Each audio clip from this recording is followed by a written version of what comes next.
Eto na po. Good news! Lumabas na po ang LTO natin at may nakalagay pa doon. Congratulations! So palakpakan po natin ang ating Panginoon. Hi! Good morning! Magandang umaga po sa inyong lahat. Ako po ay masaya at masigla dahil sa biyaya ng Panginoon ay pinagkaloob sa atin. Eto na po. Bago po ang lahat, bago ko isiwalat ang pinakamagandang balita na pinakahihintay ng lahat, batiin ko muna ang aking mga kaibigan dyan, mga taga-subaybay dyan, mga nag-like and share ng aking mga videos, at mga nagdadasal, mga kababayan namin na nasa iba't ibang bansa, mabuhay kayo. Saludo ko sa inyo mga bayaning Pilipino, mga frontliners natin na nandiyan sa mga lansangan, sa mga ospital. Magandang umaga po sa inyong lahat. Mag-ingat po kayo, doble ingat. At mga kababayan natin na taga-subaybay at nagbibigay ng talagang moral support, dasal at iba pang mga support na binibigay sa atin, encouragement, talagang inspiration. Salamat po sa inyo. Patuloy natin na gawin ito. Ito ay po para po sa sambayan ng Pilipino. Sa mga kaibigan na natin dyan na mga nasa gun clubs, PPSA members and officers, PSMOK members and officers, our range officers, MOs, mga shooters, mga kaibigan natin, magandang umaga po sa inyong lahat. Ang mga batch natin sa Umansilang 2008, mabuhay kayo. Saludo ako sa inyo. Mga batch 91 ngayon na talagang solid sa pagsuporta sa gobyerno natin, tumutulong para may patupad ang maayos para sa kabubuti ng lahat. Mabuhay po kayo. Mga kasundaluhan, kapulisan, mga kaibigan nating lahat na nandyan, nasa BFP, etc. Magandang umaga po sa inyong lahat.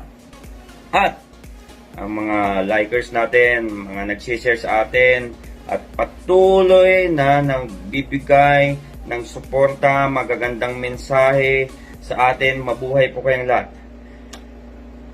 Ang ating Pangulong Rodrigo Duterte, maraming salamat dahil nandiyan ka na nag-antabay at nagbibigay ng encouragement, nagbibigay talaga ng full support sa mamamayang Pilipino.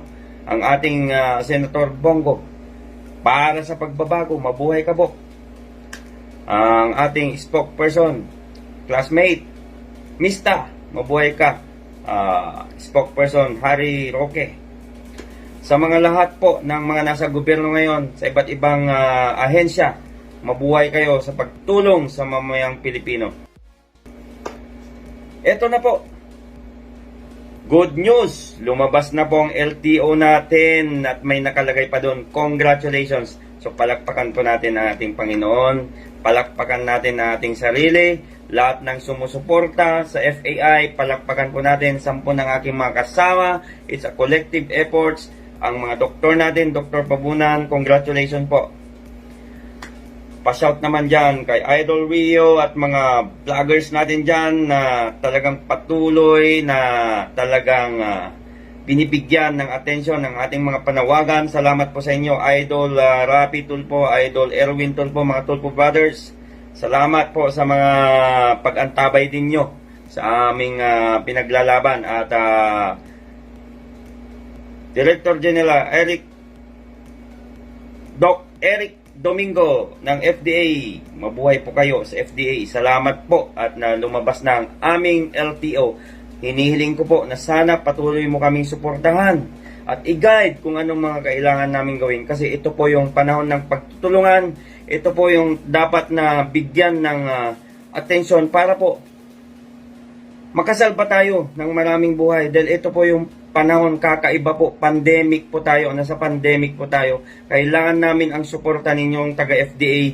Kailangan na mapabilis, umusad ng mabilis itong ginagawa namin. Ito, papunta na po kami sa Certificate of Product Registration, Clinical Trial, etc. Tulungan nyo po kami para po ma-aksyonan naman, makapag-aksyon tayo at makapagbigay tayo ng responde sa mga nangangailangan. Dami pong nangangailangan, totoo lang po. Ito po, naniniwala kami na ito ang makapagbigay ng solusyon sa krisis na pinagdadaanan natin. Mahal na Pangulo, huwag nating hayaan na tayo ay umasa sa gawang banyaga pagkat nandito ang atin. Itaguyod natin ito, atin ito, subukan natin ito. Mahal na Pangulong Rodrigo Duterte, ikaw ang mag-udyok para subukan na ang FAI. Ito po ang kailangan natin at ito ang inaasahan ng mga kababayan natin. Sana po tayo po ay magkaisa. Panahon po ito ng pagkakaisa at pagtutulungan para sa sambayang Pilipino. Maraming salamat po at God bless us all. Amen.